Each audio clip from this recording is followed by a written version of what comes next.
Hi, I'm mcclelland, and this is my essay on self-reflection on Wooden's leadership game plan for success. In this essay, a self-reflection would be made by me in context of the Wooden's leadership game plan. In a self-reflection assignment, I would be focusing on my understanding of the subject matter and take away from the entire learning session. Leadership is a very critical and effective quality in a person, and through this entire session, it understood the true meaning and traits of leadership and how a leader should think, behave, and tackle situations to ensure that his strategy remains winning both in games as well as real-life situations. John Wooden was one of the greatest basketball players USA ever saw in the last 50 years. He is the one and only player so far who has won 7 national championships of NAAC in a row. He worked as a head coach in the UCLA, and he has been honored with Basketball Hall of Fame player for All-American championship winnings. As a player and as a coach, John Wooden was considered as most successful professional in basketball, and his unique pyramid, which is known as Wooden's leadership pyramid, has been successful in transforming many lives in both sports as life. Before this session, I had the notion that leadership is more about the inherent qualities where a person has the charisma, talent, and communication skills to attract people and lead them. However, now I understand that the type of leadership and game plan might be successful for short term, but in longer term we need to have a game plan which is more closer to the reality. As said by Mr. Wooden himself, each member of your team has the potential for personal greatness. The leader's job is to help them to achieve it.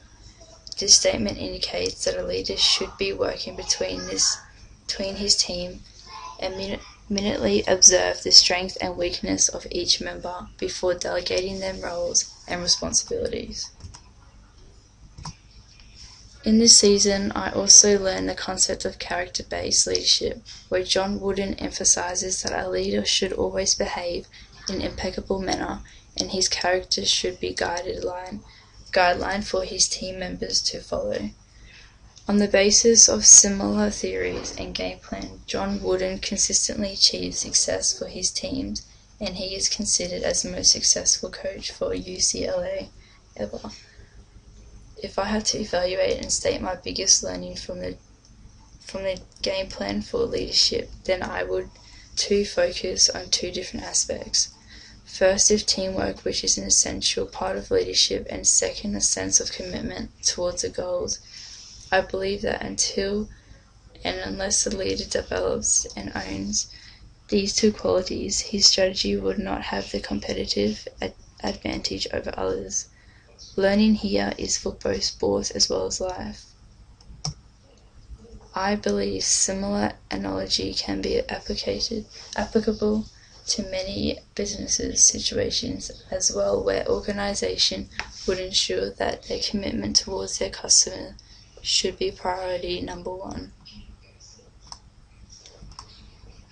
On a personal level, I never had the inherent qualities of a leader, but this course has given me the confidence that with proper planning and strategic activities I can be a team leader.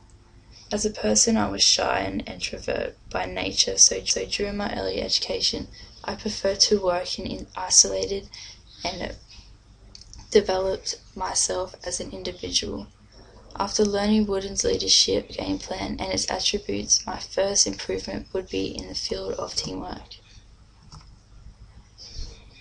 It is a natural fact that everyone can be an expert in all subjects, and they have to rely on other members of the team to achieve the targets.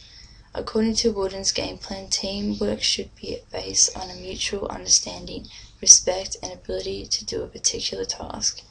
If task is delegated improperly or there is a bias in behavior as well as task delegation, then a leader cannot expect to get 100% efficiency in teamwork.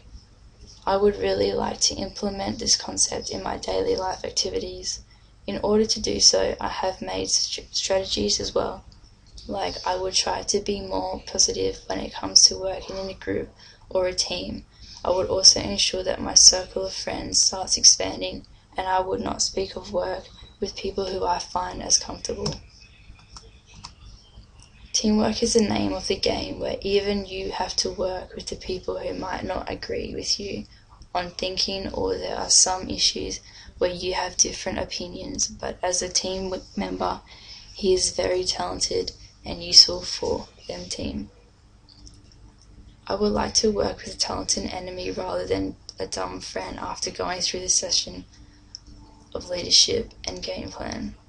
I firmly believe that now my focus should be on optimizing the performance of a team member through various tools and means rather than finding faults in them and criticizing them for their underperformance. Second aspect of leadership game plan, which I would focus particularly on, would be my ability to take initiative. I observed during the session and on self-reflection that I generally prefer to be a backbencher or someone who would follow others in class. Even when I was going through the course, I used to dread to encounter anyone in the class for an argument. My general theory was to go with the flow, but through this game plan I realized that to be a leader I have to start thinking differently than others. Self-reflection is a very effective method of evaluating the learning from a particular course or subject. Through self-reflection, a person can easily assess the learning which has been made, and one can also make mental notes of the drawbacks and mistakes made during the course so that in future those aspects can be improved upon. This leadership game plan was able to achieve its aims and objective because as a person I was intrigued to become a leader. Thank you for listening to my presentation. I hope you enjoyed it.